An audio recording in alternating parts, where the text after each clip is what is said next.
এখানে আসলে এই যে হরিদাসের কথা, আর আমরা যখন এরকম একটা অনুষ্ঠানে আসি তখন আমাদের মৃত্যুর কথা আসে। মৃত্যুর কথা যখন আমাদের স্মরণে আসে তখন মনটা আমাদের ছোট হয়ে যায়। ছোট হওয়ার কারণ হলো এই মৃত্যুর স্বাদ সবাইকে গ্রহণ করতে হবে। এখন মৃত্যুটা আমার কাছে ভয়ানক, ভয় লাগতেছে। মৃত্যু ভয় লাগে না সবার কাছে, পূর্বে না করলে কি সবার কাছে ভয় লাগে। মৃত্যুর থেকে রেহাই পাওয়ার যদি কোনো লাইন থাকে সেই লাইনে আমরা অবলম্বন করি, চেষ্টা করি, কিন্তু বাঁচতে পারি, মরতে হবে। তো দুইটা আসলে মৃত্যু সবাই হয় না। মৃত্যু হয় আমার মতো অমানুষের, আপনাদের মতো সাধুদের মৃত্যু নাই। সাধুদের মৃত্যু হয় না। যে দুনিয়ার থেকে চলে গেল তার নাম গুণগান ও কীর্তন করা হয়, তার মৃত্যু নেই, সে হইল অমর। তাইলে আমার চরিত্রটাকে এমন ভাবে তৈরি করতে হবে আমি দুনিয়ার থেকে চলে গেলেও যেন গুণগান ও কীর্তন। জয় জয় সাধু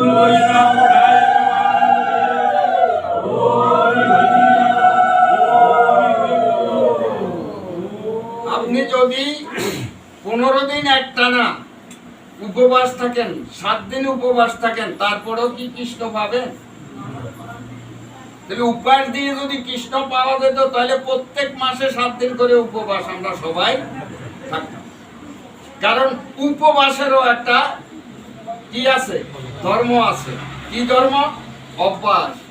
ওই যে বলছে অভ্যাস যোগে আসো। আপনি দেখবেন উপবাস করতে করতে আপনার এমন অভ্যাস হবে আপনি প্রতি মাসে 15 দিনও উপবাস থাকতে পারবেন। আর যার অভ্যাস নাই সে একদিন থাকতেও কষ্ট। একই জোড় আসনে 3 ঘন্টা অনেকেই একটু লড়চড় হয় না, বসে থাকতে পারে, আবার 3 মিনিটও থাকা যায়। ভাগবত পাঠে গেলে দেখা গেছে একটানা 2 দল কীর্তন শুনে, 2 দলের কীর্তন গায় 5 ঘন্টা 6 ঘন্টা বা 4 ঘন্টা, কিন্তু তার কোনো অসুবিধা হয় না। আর অনেকে আছে 4 মিনিটও সে একদিকে তাকাই থাকতে পারে না, চঞ্চলতা এসে যায়। তাহলে তার কি নাই? অভ্যাস নাই। তাহলে আপনি উপবাস করতে করতে এরকম একটা সময় আসবে আপনি মাসে 15 দিন উপবাস থাকলেও আপনার কোনো অসুবিধা হবে না। যদি উপবাস থাকলেই গোবিন্দ পাওয়া যেত তাহলে আমরা সবাই মিলি প্রতি মাসে উপবাস থাকতাম। এমন ইচ্ছা যদি দেখায় যে আমার উপবাসের ভিতরে এই গোবিন্দ আছে, আমার এই আহারের ভিতরে গোবিন্দ আছে। আহার গুলো হলো বিকার, যে কু আহার করলে কুবিকার আসে, কুবিকারটা হলো তম। এমন কিছু আহার আছে যে আহার করলে আমার কি হয়? বিরূপ ভাব আসে, স্থায়ী ভাব আসে না, চঞ্চলতা আসে, এগুলা বর্জনীয়। কিন্তু ইয়া খাইলে গোবিন্দরে পাওয়া যাবে না, ওই খাইলে ওই করলে গোবিন্দকে পাওয়া যাবে না। না খাওয়ালে লোক তো সারা দিন চঞ্চলের মতো থাকে, যা তা কথা বা যেমনে এমনি কথা বলে। কিন্তু আহারে শুদ্ধি, আহারে সে সাত্বিক আহার করে, কিন্তু তার আচরণ কেন তম? এরকম হইলে হবে। তো এখানে একটা লীলা হলো নির্জান। জান কইলেই তো প্রাণ নাকি? জান কইলে যে বাবা আজকে কাম করতে করতে জান নাই, আসলে আছে। জানটা হয়তো একটু দুর্বল হয়ে গেছে, মানে নিঃশ্বাস নিতে বা ফেলতে একটু কষ্ট হয়, তখন কি বলে? নির্জান। আর দেহের মধ্যে যেটার মধ্যে জানে নাই এটারে কি করে? যে দেহে জান নাই, প্রাণ নাই, এটা হইলো মৃত। তো এখন আমরা যে নিঃশ্বাস ফেলি আবার গ্রহণ করি, আবার গ্রহণ করার পরে যদি না ফেলতে পারি তাহলে 2 রকমের তো বিপদ। একটা এই মাত্র ফেললাম আর নিতে পারলাম না, আমারে নিয়ে আইসিইউতে ঢুকালো, মুখের মধ্যে কি একটা লাগায়, এটারে কি কয়? কি ভেন্টিলেটর মেটার কি জানি দিয়া, এটা কেন দেয়? এটা দেওয়া হয় যেন আমি নিঃশ্বাস নিতে পারি, অক্সিজেন আমাকে সহযোগিতা করে। এখন আমার ভিতরে যাই আটকে গেছে আর বাইরে না, তাহলে হেডে কি হেডেও বিপদ। তাহলে এইভাবে 24 ঘন্টায় শাস্ত্রকার বললো 21,000 বার আপ ডাউন হইতেছে, তাইলে আপেও মরণ ডাউনেও মরণ। তাহলে আপনার জন্ম হচ্ছে 21,600 বার, মৃত্যু হচ্ছে 21,000। তাহলে আমরা কে যেটা আসেনি কেউ? একটু চিন্তা করেন যে আমি ফেললাম আর নিতে পারলাম না, শেষ। বলে 3টা এক দিছে, তার মানে নেওয়ার চেষ্টা করছে, কাম জায়গায় গেছে, মুখ বিরূপ হয়ে গেছে, চেহারা, নিঃশ্বাসটা নিতে পারে। এই দেহের মধ্যেই তো বপন করে গুরুদেব বীজ, নাকি? বীজিটারে আবার শ্বাস দিলে পাওয়া যাবে না, বীজটা বপন করছে, এটা পাওয়া যাবে না দেহের মধ্যে। হরে কৃষ্ণ। আর দেহের থেকে যে বীজের সৃষ্টি হয়, এই দেহের বীজটা কোথায় থাকে? একজন এমপিরে 80 টুকরা করছে, বীজ হয় না হাতের ভিতরে? হাতের মাইয়া লাভালাভি করে, বীজ ছাড়া মাইয়া হইল কেন? হরে কৃষ্ণ। মাইয়া তো ব্যারিস্টার না উকিল, না উকিল হরিকা দিছে বইব, তো এতেরে 80 টুকরা করছে, 80টা বীজ করছে, এদের বীজটা হইল না কা? আমারে কাটলে বীজ পাইল নি, তাহলে বীজ কোথায় থাকে, কিভাবে থাকে? একদিন চিন্তা করে দেখছেন যেটা আইলো কোথায়, এটা যাবে কোথায়, এটার কার্যক্রম কি করলাম? হরে কৃষ্ণ। মস্তক আছে, বীজ নাই, চিন্তা করছেন? দেহের কোন জায়গায় থাকে? বগলের তলে না নাকের আঘাত? হরে কৃষ্ণ। চন্দ্র আর সূর্য তো বাইরে উঠে, দেহের কোন আনু উঠে? কোথায় সূর্য, কোথায় চন্দ্র? চন্দ্রের গুণ কি, সূর্যের গুণ কি? হরে কৃষ্ণ। নিজেই অনুমান করতে পারবেন যে এটা হলো ইরা, এটা হলো পিঙ্গলা, এটা হলো রবি, এটা হলো শশী। রবি মানে সূর্য, শশী মানে চন্দ্র। এবার আঙ্গুলের মধ্যে নিঃশ্বাস ফেলবেন, এক প্রহর পরে দেখবেন ডাইনটা বাড়ি গেছে, বামটা কমে গেছে, আবার পরের প্রহরে বামটা বাড়ি গেছে, ডাইনটা কমে গেছে। যখনই গাঙ্গে জোয়ার আসে তখনই বলে কলস বড়ি জলাইন্দ, গেলার বড়ি জলাইন্দ, তুই আই হরি দি, বলে না? এই সূর্য এবং এই চন্দ্রের সাথে দেহের জোয়ার ভাটার আছে। ওই সময় যদি ভাটা পড়ে, ওই সময় যদি জোয়ার আসে, তাহলে কি হইতে পারে? জল যখন ওভার হয়ে যায়, গলা দিয়া ডুববে, ভিতরে যাবে, তখন নাক তেলে তুটলে কি আইয়ে জ্বলতে থাকে, হাসি আসে, এবং একটা না কয়েকটা হাসির পরে ওটা সরে গেলে তৈ যায়, ঠান্ডা হয়। আপনি যদি ওভারডোজে কাম করেন, তাহলে আপনার দেহের কি অবস্থা হইল? ময়ূরপঙ্খী নাও, কি সুন্দর গান। আর আগার মধ্যে কে আছে? রবি শশী। নার আঘাত কে আছে? দেহ চালায় কে? দেহের মধ্যে তো হাওয়ায় চালায় দেহটা। দেহ চলে কি দি? গাড়ি চলে কি দি? হাওয়ার উপর। দেহটাও চলে হাওয়ার উপর। এই জীবন মরণ বাঁচন হইল এই হাওয়ার উপর। এই হাওয়ার প্রক্রিয়া জানতে হবে, সেইখানেই সদ্গুরুর আশ্রিত হইতে হবে। অসৎগুলা শিখার কোনো প্রয়োজন নেই। তাই বলছে সৎ, যেগুলা দিয়ে আমার দেহ ওজন হবে, গোবিন্দ ওজন হবে। তো এখানে একটা লীলা হলো নির্জান করলো কারে দিয়া? হরিদাসকে দিয়া। মৃত্যু কারো হয় না। মৃত্যু যদি হয়, মৃত্যু বস্তুটাকে কেন বলে? তাহলে কাটা যায় না, পোড়া যায় না, মারা যায় না, মাটি দেওয়া যায় না, তাহলে সে থাকে কোথায়? যায় কোথায়? ওই ভিতরে আটকে গেলে আর বাইর হয় না, তখন তার মৃত্যু। আটকিছে কি? হাওয়া। হাওয়ায় ধরে বাতাস, তাহলে বাতাসটাকে পোড়াও যায় না, মাটি দেওয়া যায় না, কাটাও দেওয়া যায় না। হাওয়াটা যায় কোথায়? গোবিন্দ বলছে আমার থেকে হাওয়া গেছে, আমার কাছে হাওয়া আসে, আসলে হাওয়া আমার সাথে কথা বলে, আর আমি হাওয়াটাকে একটু প্রশ্নপত্র করি, খোঁজ করি, দেখি এতদিন করি কি নোট করছি। ওই নোট দেখিয়া দেখলাম যে মনুষ্য কাছার ভিতরে হাওয়া থাকিয়া বিড়ালের মতো কাজ করছে, পশুর মতো কাজ করছে। এইবার এই হাওয়াটাই দিয়ে দিব পশুর কাছে। তাইলে তো সাথে সাথেই আপনার ট্রান্সফার, আপনার সাথে সাথেই আরেকটা স্থানে ট্রান্সফার করছে। এখন কুকুরের ঘরে জন্ম নিছেন, কি কয় কুকুরের বাচ্চা, আবার এটা যখন 1-2 বছর হলে কয় এটাও কুত্তা। হরে কৃষ্ণ। আসিলেন মানুষের ভিতরে হাওয়া রূপে, এবার আছেন কুত্তার ভিতরে হাওয়া রূপে। আপনি কিন্তু বুঝতে পারেন, কিন্তু বলার ক্ষমতা নাই। আমরা বুঝতে পারি, আমরা এখন হরে কৃষ্ণ জয় রাধে গোবিন্দ কই, গোবিন্দের একটা ধ্বনি দিতে পারি, কুকুরটা কিন্তু পারে। এতে বাইরে হুই হুই হুনে আর কয় তোরা যেরকম করছ, আরো এরকম খাসা আসিল, আই করি না দেখি এখন আমার দুরবস্থা। এখন আমার সাদার কাঁচা, আমি যা ফল পাইব আমাকে দিয়ে তাই তৈয়ার করছে। তাহলে মৃত্যু হইল কই? মানুষের তো কুত্তে না হয়ে গেছে। হরে কৃষ্ণ। সাধুরে হইতো না, সাধুরে তো অনেক উপরের লেভেলে চলে যাবে। সাধু যদি এই জন্মেও সাকসেস না হইতে পারে, অন্তত ভালো একজন ধনীর ঘরে, একজন সাধুর ঘরে তার জন্ম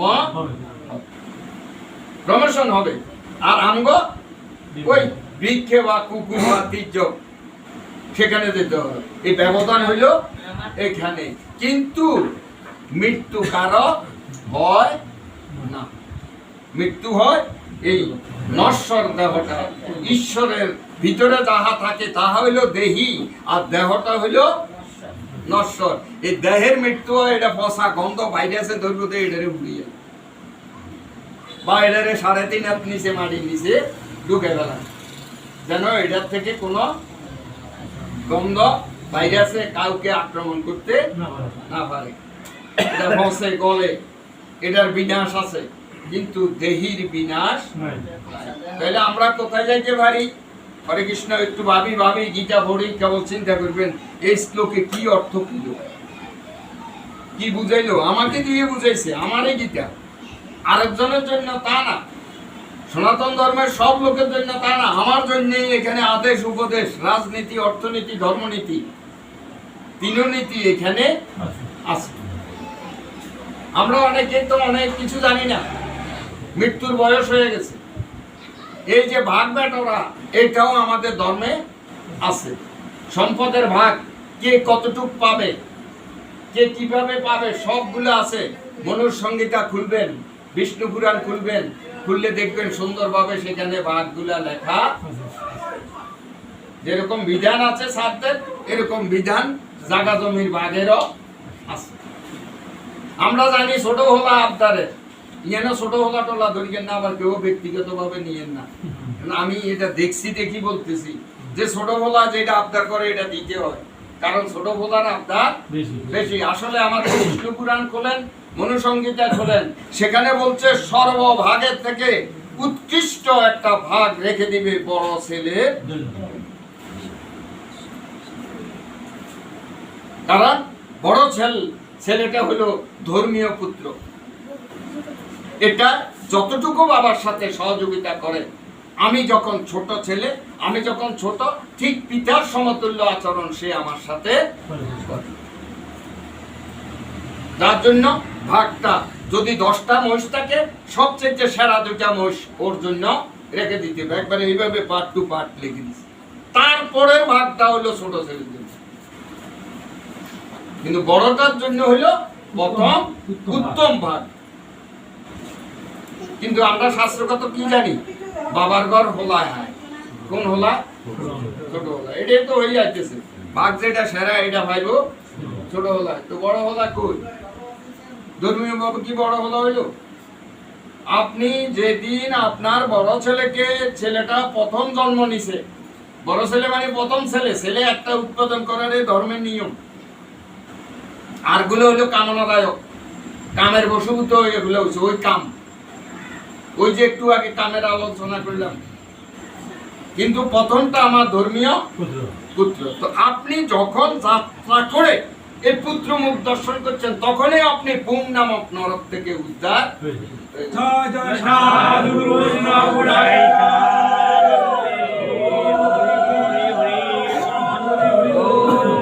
এগুলো আপনি কোথা থেকে বলেন? এগুলো শাস্ত্র দেখতে হবে, শাস্ত্রের মধ্যে সুন্দরভাবে উল্লেখ করা। বিষ্ণু পুরাণ দেখেন, সুন্দরভাবে লেখা আছে। অনুসংগীতা দেখেন, এটার মধ্যে সুন্দরভাবে উল্লেখ করা আছে। এই জন্য আমাদেরকে কি বলে যে তুমি হইলাম বলার মুখ চাইবা কিছু আনছুনি, কি কিছু মানি স্বর্ণ দিয়া দেখতে হয়, এটা আমাদেরকে বলে না। যাত্রা করি আজকে তুমি চাইবা ভূতের মুখ, তার মানে তুমি তো আজকে মুক্তি লাভ করবে।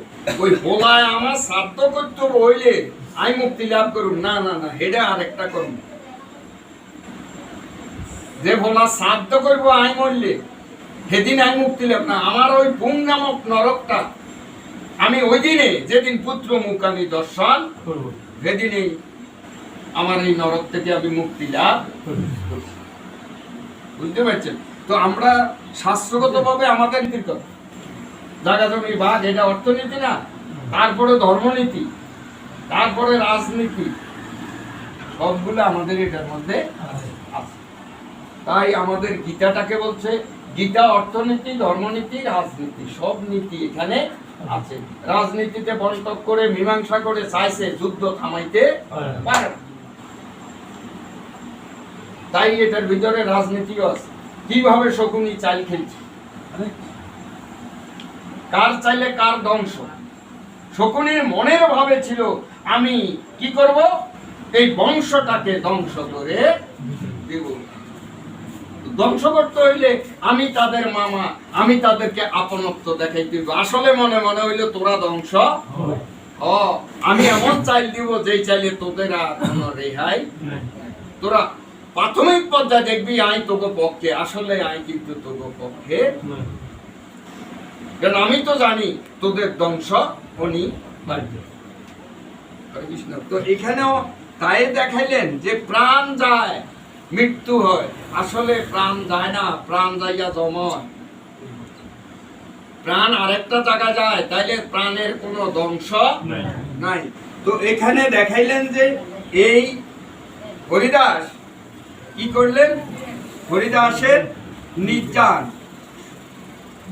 একটা শ্লোক আস্বাদন করি, শুনেন কি সুন্দর ভাবে এখানে কৃষ্ণদাস কবিরাজ বললেন। উনি হরিদাসকে প্রণাম করলেন, কে? কৃষ্ণদাস কবিরাজ। কেন হরিদাসকে কেন প্রণাম করলেন? করব গৌরাঙ্গ মহা প্রভুরে, বলছে না আমি আগে করি হরিদাসের, তারপরে করব তার প্রভু চৈতন্য দেবকে। তাই বলছেন নমামি হরিদাসং তং চৈতন্যং তঞ্চ তৎপ্রভুং সংস্থিতাম অপি স্কন্দে কীর্তা নর্তন। বলছে যাহার মৃতদেহকে স্বীয়পুরে স্থাপন করিয়া শ্রী চৈতন্যদেব নৃত্য করেছিলেন, সেই হরিদাস ঠাকুরকে আমি প্রণাম করি এবং তাহার প্রভু সেই চৈতন্যদেবকেও প্রণাম করি। তাহলে চৈতন্যদেবকে আগে না করি হরিদাসকে কেন আগে করলো? হরিদাস ধন্য যে তোমার এই মৃত দেহ, এই নশ্বর দেহটা যেটা স্পর্শ করলে স্নান করতে হয়, সেই দেহ আমার স্বয়ং ভগবান কান্দে নিয়ে নিত্য আরম্ভ করলেন। কেন? এই দেহ আমার মতো নয়, এই দেহটা চারটিখানি নয়, এই দেহ ভজনের মাধ্যমে অপাকৃত হয়ে গেছে, প্রভুর হৃদয়ের সাথে এই দেহের মিল হয়ে গেছে, এক আত্মা হয়ে গেছে। তাইলে দেহ কি আমাদেরটা কি ব্যবধান আছে? আমরা হইলাম প্রাকৃত জাত আর ওনারা হইলেন অপ্রাকৃত চিন্ময়। যেমন আপনার ঘরে একটা কৃষ্ণ বিগ্রহ আছে, এই বিগ্রহটা প্রাণ প্রতিষ্ঠা করা হয়েছে, এখন এটা কি হয়ে গেছে? এটা হয়ে গেছে অপ্রাকৃত চিন্ময়। এই দেহটাও আমাদের প্রাকৃতজাত ক্ষিতি অব তেজ মরুদ দ্বারা সৃষ্টি, এটার থেকে আর পরিবর্তন হয় নাই। ওই পাশে একদিন, কিন্তু ওনার দেহটা অপ্রাকৃত হয়ে গেছে কিসের মাধ্যমে? বদনের মাধ্যমে। তাই ওই ধর্মগুর এক কি হেসাহেসি না হুসাহুসি কবিরাজ আছে, হুসাহুসি কবিরাজ তো আগে এটা কি উনি অন আছে, এই আটটার উত্তর দিবে না, হুসাহুসি কবিরাজের কাছে নেই। তো এটা কি হুসাহুসি, এটা কি নাম, এটার কোনো অর্থ আমি খোঁজ করি। এত কাম হয়েছে শুধু কেবল কানে কানে হুসাহুসি করে, তো মানুষে উঠে দিছে হুসাহুসি কবিরাজ, তখন বাইকে হুসাহুসি কবিরাজ। ধর্ম লই হুসাহুসি করেছেন তো কাম লাগবো, অধর্ম লইয়া যদি হেসাহেসিও করেন কোনো কামে। ধর্ম জানেন না, না জানা কথা নিয়ে একটু আলোচনা করতেছেন, এখানেও আপনার ধর্ম হইতে পারে।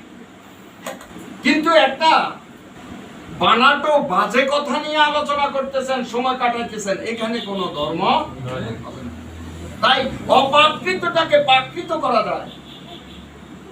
অপ্রাকৃত তৈয়ার ওইটাই রয়ে গেছে, যাকে বলে স্থূলের দেশ।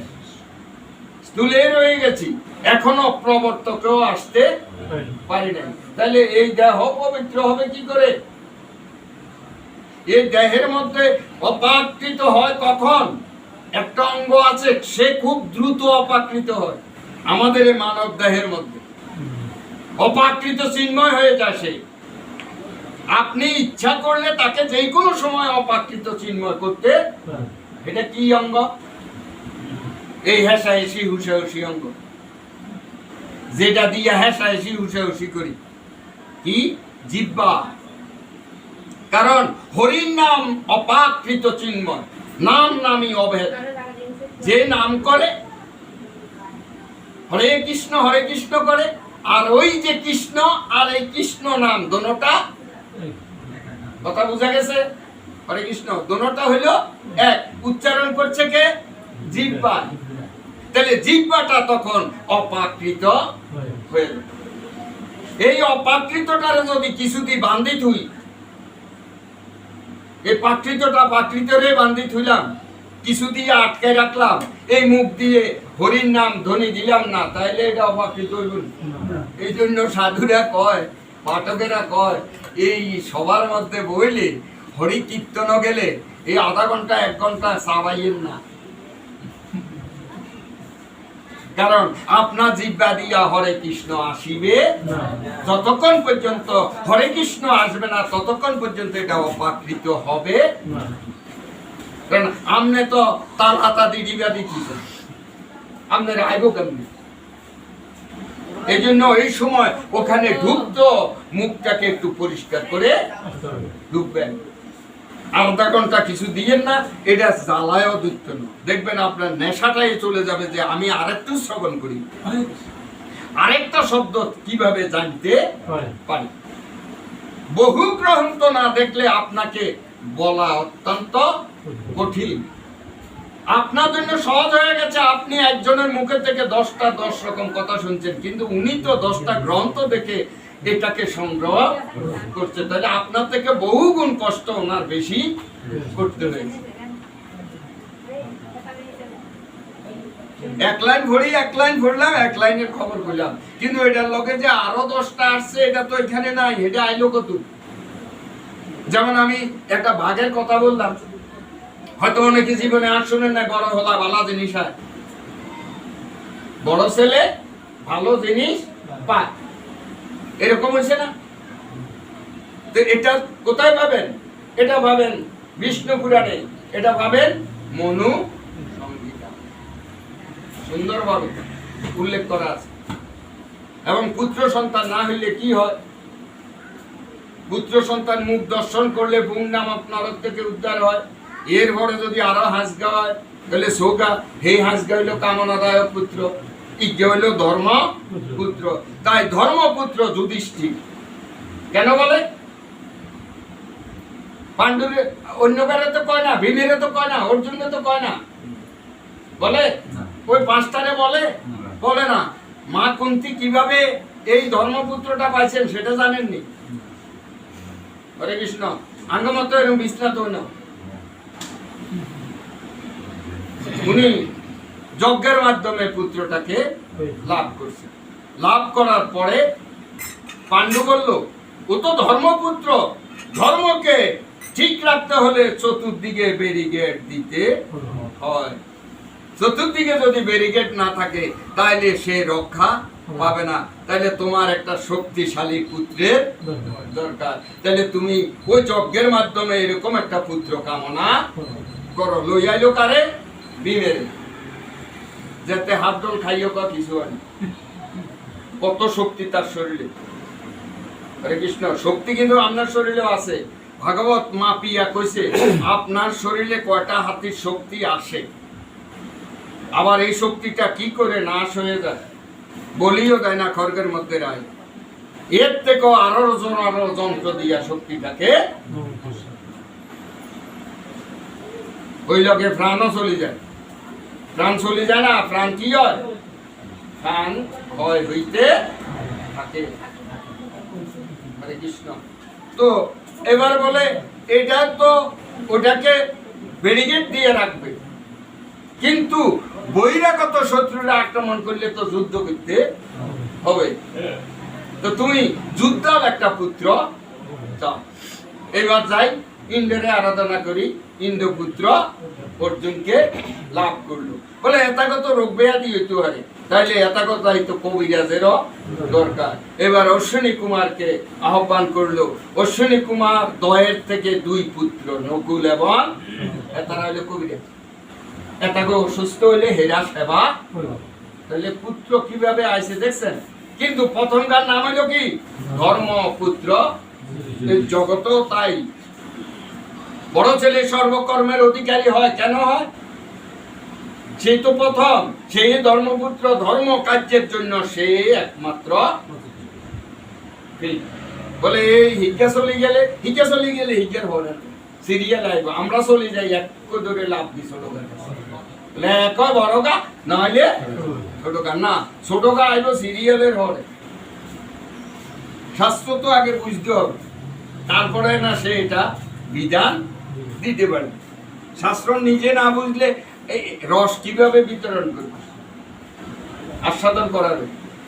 তো এখানে বললো, আমি প্রথমেই প্রণাম করি হরিদাসে। হরিদাসের দেহখানা এমনই জিনিস যে দেহ শুইলে সেন্সারা ঘরে আসা যায় না। আর আমার প্রভু তারে কান্দ লইয়া নিত্য করেন। যে এত প্রিয়, এত অপাকৃত দেহ, এই দেহের মধ্যে কোনো গন্ধ দুর্গন্ধ, শুধু সুগন্ধ। তাহলে আপনি আমি কেন পারতেছি না দেহ তৈরি করার জন্য? আমরা বৃন্দাবনে যাইতে পারতেছি না কেন? কারণ থাকিতে কামেরই গন্ধ। প্রেম সম্বন্ধ না হইলে আপনি কেমনে যাইবেন এই বৃন্দাবন? যাইতে পারবেন? যাইতে পারতেন না তো। কিন্তু এখানেও তাই বললো। আরো বললো কি? হরিদাস ঠাকুরের নির্যানের পর ভক্তবৎসল শ্রীমান মহাপ্রভু তাহার দেহকে স্বীয় করে স্থাপন করিয়া নিত্য করেছিলেন। গ্রন্থকার এই শ্লোকে এই পরিচ্ছেদের বর্ণনীয় বিষয়ে ইঙ্গিত দিলেন। আঙ্গরে কি করে? এই ঘরে মারা গেলে ওই আরব ঘরের জেডিমায় তো গোবর লই বউ রয়েছে, কতক্ষণে এটারে বাইর করলে সিটা দিয়ে ডুব দিয়ে। আর প্রভু কইল, প্রভু চরণে রাখি তার প্রাণ গেল। প্রভু দেহ নষ্ট হইল না, স্ব ইচ্ছায় প্রাণ গেল। এবার প্রাণ যাওয়ার হরে প্রাণীন দেহটাকে নিয়ে প্রভু নাচা আরম্ভ। এবার জানতে হবে হরিদাসকে। হরিদাস আমরা সবাই, যারা হরিভক্ত সবাই হরি দাস। এই হরিদাসকে, এরকম না বহুত হরিদাস এই গ্রন্থে আছে। তবে উনি যে লীলাটা করলেন, এই লীলা হলো অত্যন্ত আমাদের স্মরণীয় লীলা। কিরকম? হরিদাস, যৌবন হরিদাস। কেন বলি? যৌবন দ্বারা লালিত পালিত হয়েছে বলে আমরা তাকে যৌবন হরিদাস বলি। আসলে উনি হলেন ব্রহ্ম হরি দাস। উনি ছিলেন ব্রহ্মা। যখন হরির নাম করতে যাই, যখন শাস্ত্র বলতে যাই, তখন মুখে বলি যে হরির নাম শোনার জন্য দেবের দেব মহাদেব আইছে জগতে এবং ব্রহ্ম আইছে জগতে। যদি কই কোন দেশ আইছে বলে তাইলে গণিসান ৭২ পর কীর্তন কোন দেশ হয় সেই দেশ আইছে আঙ্গিয়ান অষ্ট বড় এই জন্য নাকি এরকম না? আসলে দেখেন আসছে কিনা। তাইলে উনি যে আসছেন, এই ব্রহ্মা যে আসছেন, উনি ব্রহ্ম হরিদাস। ব্রহ্মা আসছেন জগতে নামের দায়িকা শক্তি প্রচার করার জন্য। তাহলে উনি যে আসছে, আসেন নাই? আর মহাবিষ্ণু যিনি মহাদেব, দেবের দেব মহাদেব, অদ্বৈত কি? অদ্বৈত মহাপ্রভু কি? মহাদেব। তাহলে উনিও তো আসছে কি জন্য? এবং নাম কাকে দিয়ে করাবে? গোবিন্দকে স্বয়ং ওনার হুঙ্কারে গোবিন্দের আগমন। গৌরাঙ্গ মহাপ্রভু কার হুঙ্কারে আসছেন? অদ্বৈতের। তাহলে দুইজন আইসিনি, আমরা টোকাইলে হাইনি। আমরা তো হেসে হুসে তালে আছি। আমরা কি এগুলি খোঁজ করার তালে আছি? তাহলে এই দুইজন তো চাক্ষুষ, নামের না পরিবর্তন, কিন্তু ওনারা কি? একজন হলেন আদি মহাদেব, আর একজন হলেন ব্রহ্ম হরিদাস। এই ব্রহ্ম হরিদাসে উনি তো উনি এবার আসলেন জগতে। আসার গৌরাঙ্গ মহাপ্রভুর আবির্ভাবের ৩৫ বছর পূর্বে উনি আসছেন। কি নিয়ে আসছেন? বলে প্রভু আমি তো, আপনি তো যাবেন, আমি আগে যাই। কি লইয়া যাব? বলে তুমি এবার নাম নিয়ে যাও জগতে, আমি নাম নিয়ে যাব। গোলকে অনর্পিত বস্তু আমি নিয়ে যাব, তাই তোমরা আগে যাও, যাইয়া সেটা গঠন করো। এখন হরিদাস যে আসছে, হরিদাসের বাইট বাজারে নিয়ে ভিড়াইছে। হরিদাস কি নাম বলছেন? না। হরে কৃষ্ণ। যে নাম ছাড়া আর কোনো কিছু করছেন, আর কোনো ভজন তো উনি করেন নাই। কিন্তু উনি এই ভজন করতে করতে অনেক লীলা উনি করেছেন, অনেক নাম প্রচার করেছেন। লাস্ট অব্দি ওনার মনে জমলো যে আমি একটু পুরীতে যাব।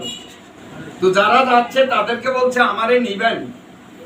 নিবেনই বলার উদ্দেশ্য হলো আমি তো পাপী, আমি তো অস্পর্শ, আমি অসুচি, আমি কি পুরীতে যেতে পারবো? বলে হ্যাঁ পারবে, চলো। কিন্তু পুরীর নিকটে এসে আবার মনের ভিতরে একটা বাধা সৃষ্টি হলো যে আমি অসুচি, অপবিত্র লোক, এই সাধুর সমাজে আমার যাওয়া ঠিক। বাইরের দ্বারে এক জায়গায় বসে আছেন, সবাই গিয়ে প্রণাম করে দাঁড়ালেন। প্রভু জিজ্ঞেস করলেন হরিদাস কোথায়? বলে হরিদাস তো প্রভু আসে নাই ভয়ে। বলে কেন? বলে ওনার নাকি গায়ের স্পর্শ যদি কারো গায়ে লাগে তাইলে অসুচি হয়ে যাবে।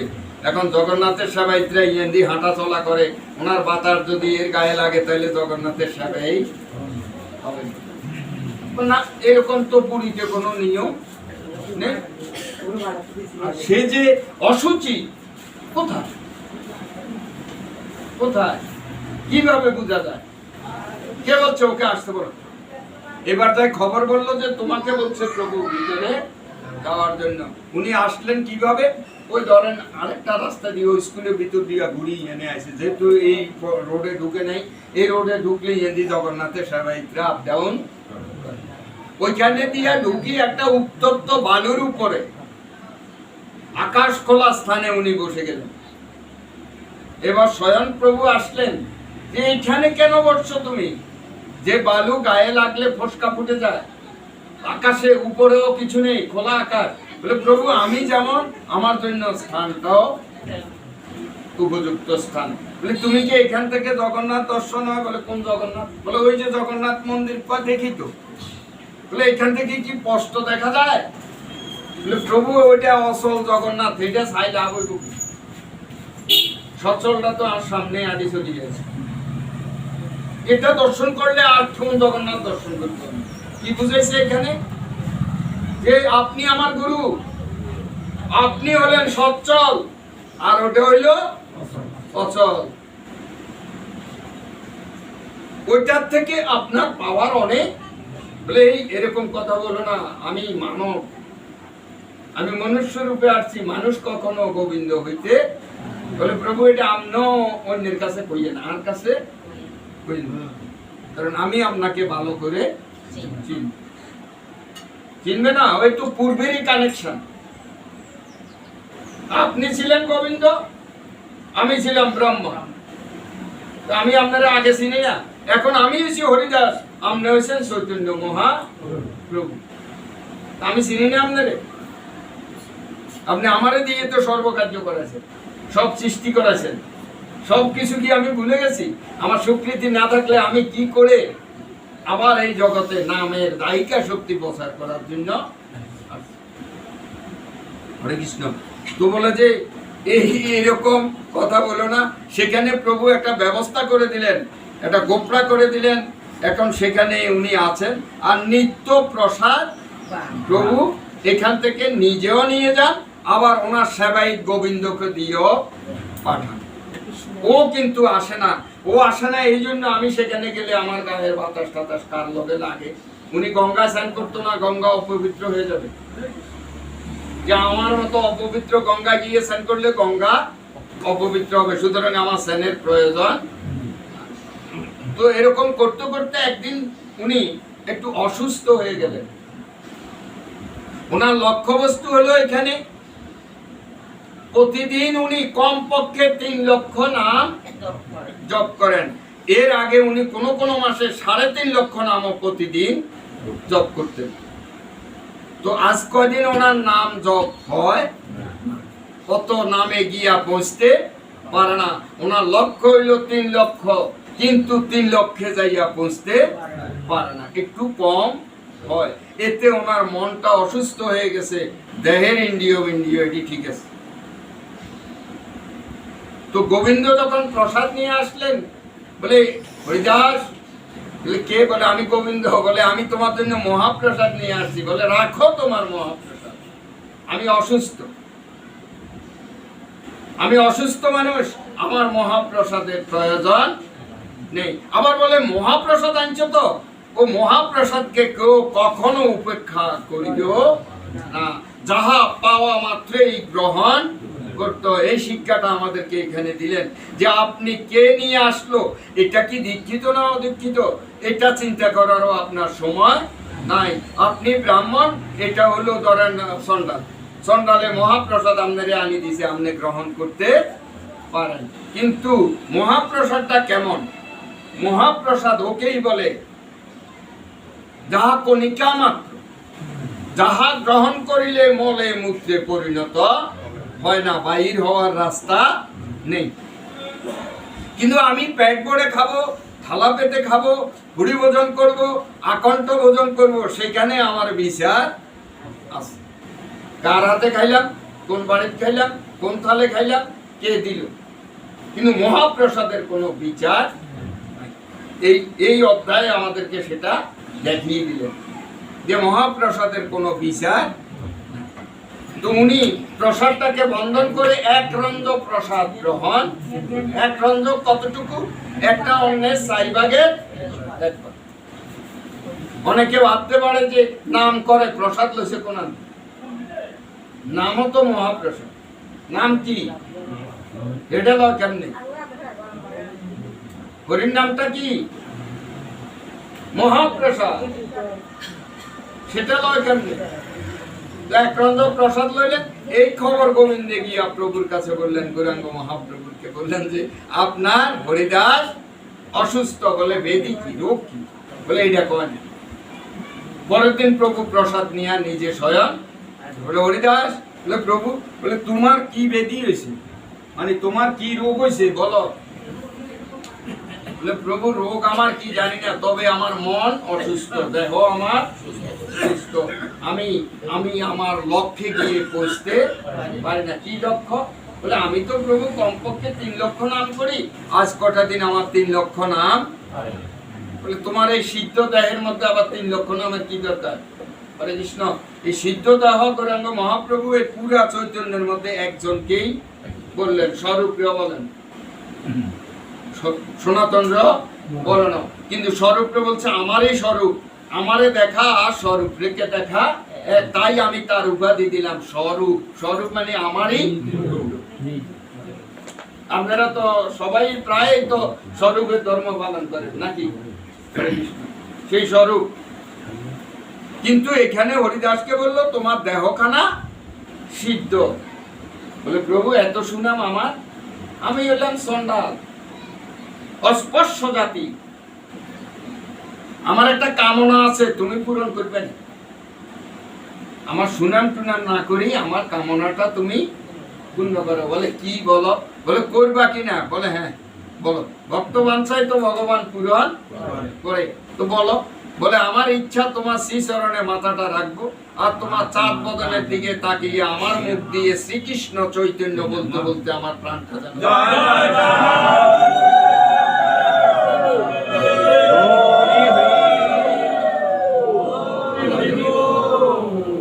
বলে না তা হবে না, এটা হবে না। কেন হবে না? তোমাকে দিয়ে আমি নামের দাহিকা শক্তি প্রচার অনেক বাকি রয়ে গেছে। বলে অনেক হয়েছে তো, আমি যখন ব্রহ্মা ছিলাম আমি সৃষ্টিকারী, কামকেও সৃষ্টি করলাম আমি, কাম আমারে বান মারি বলি। ওই যে কাম নিয়ে কথা বললাম প্রথমে, কাম আমারে বান মারছে, কামের তাড়নায় আমি আমার কন্যার দিকে ধাবিত হইতে ছিলাম। তাহলে ব্রহ্ম হইয়ে তো কামের বান দিতে আমার বহুত কষ্ট হয়েছে। আর এই জগতে নাম নিয়ে আসার পর কামিনী আসছিল আমাকে জয় করার জন্য, সে কামিনী আমার চরণ আশ্রিত হয়ে গেছে। আমার কাছে মন্ত্র বল শুধু হইল নাম। বলটা কি আমার না, আমি নাম করতেছি, এই নামের কাছে কামিনী মাথা নত করেছে। আর কি চাও তুমি? আবার আমি সাধ্য অন্ন খাইছি, তুমি যদি কৃপা না করতা তাহলে আমি সাধ্য অন্ন খাইতে পারতাম না। সাধ্য অন্ন কইলে তো অনেকের ভিতরে ফাঁস করবে। আজকেও সাধ্য, আজকে যেটা খাবেন এটাও সাধ্য। এটা কেমন সাধ্য? এটা গোবিন্দকে ভোগ নিবেদন করে গুরুর প্রসাদ একত্র করে ওই প্রেতের উদ্দেশ্যে যে নিবেদন হবে, এটা হইল ওনার জন্য মহা মহা মহা প্রসাদ। এই প্রসাদে উনি যেই জায়গায় থাকুক, গোবিন্দ শপথ করেছেন, গোবিন্দ প্রতিজ্ঞা করেছেন, সে যেখানে থাকুক আমি তাকে আমার আলোয় নিয়ে আসি। তাহলে এই শ্রাদ্ধ আর ওই শ্রাদ্ধের মধ্যে একটু ব্যবধান আছে। হরে কৃষ্ণ। তাহলে তাই হবে, তাই হবে কি আজকে আমরা কি করব? আজকে প্রভু তুমি এই কাজটাই করো, আমি এই চাই। আর আজকে দেখো তুমি নামের কি দাহিকা শক্তি, নাম দিয়ে কামকে জয় করা স্বয়ং ব্রহ্ম হয়ে আমি পারি। আর কি চাও? তখন বলে ভক্ত বাঞ্ছা পূর্ণ হবে। পরের দিন প্রভু আসলেন দল বল নিয়ে, কীর্তন একবারে পুরা বেরি কীর্তন করি। বলে চলো আমরা একটু হরিদাসের গোপরা যাই। কারো কাছে বলে না যে ঘটনা কি, এখানে এসে বলতেছে হরিদাস বলে আমি প্রস্তুত। এখন ঠারে ঠুরে দুইজনে কথা কয়, অন্যরা তো বুঝতে পারে। তো একটু উঁচা জায়গায় বসাইলো, যাকে পিন্ডা বলে, আমরা ভিড়াও কই, ঘরের হিড়া কই নেন, এটা মানে পিন্ডা। একটু উঁচা জায়গায় বসাইলেন, বসাইয়া শ্রীচরণে মাথাটা রাখলেন। আর চতুর্দিকে বললো তোমরা সাধুরা বৈষ্ণবেরা চতুর্দিকে বেরিয়ে কীর্তন করো। কীর্তন চলছে আর প্রভুর চরণে সে মাথা রেখে, শ্রীচরণে মাথা রেখে মুখের দিকে তাকিয়ে, ওনার মুখের দিকে তাকিয়ে ওর মুখ দিয়ে শ্রীকৃষ্ণ চৈতন্য বলতে বলতে প্রাণটা উদ্গম হয়ে গেল।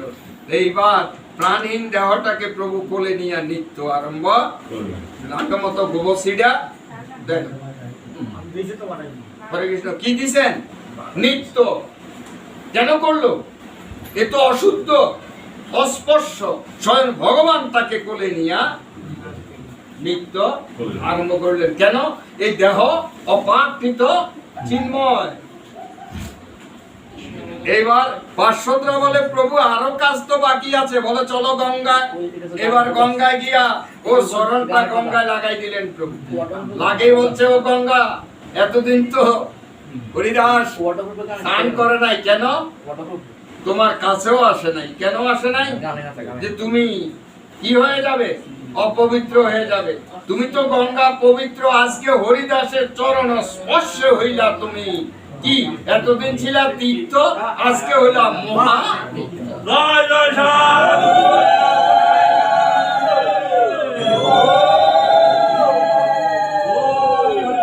গঙ্গা মহাতীর্থে পরিণত হয়েছে কার চরণ স্পর্শে? হরিদাসের চরণ মহাতীর্থ হয়ে গেল।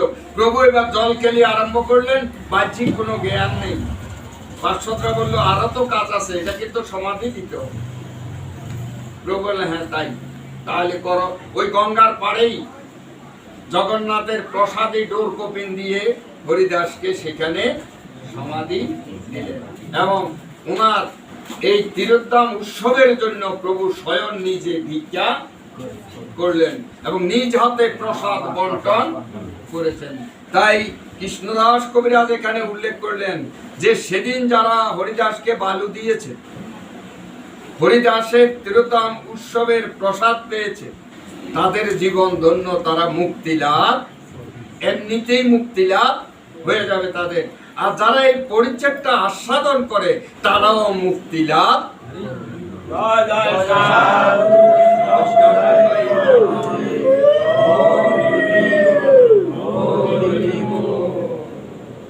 তো আজকে তো গৃহস্থরা আয়োজন করছেন, সাধুগুরু বৈষ্ণবদেরকে আহ্বান করছেন কি জন্য? একটু প্রসাদ পাওয়ার জন্য, আবার প্রসাদটা জায়গা মতো দেওয়ার জন্য। তাইলে এখানে চাওয়া পাওয়া দোনোটাই আছে। আমরা অনেকেই এটা সম্বন্ধে এখনো জানি না যে আমরা কি দিব, আমরা আবার কি পাবো।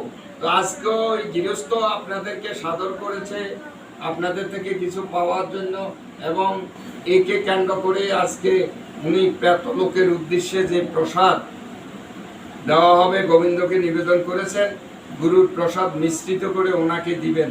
এখন আপনারাও সবাই সাধুরা একটু প্রার্থনা করেন ওনাদেরও মনোবাঞ্ছা যেন পূর্ণ হয় এবং উনিও যেন বৃন্দাবনবাসী হইতে পারে। জয় জয় সাধু।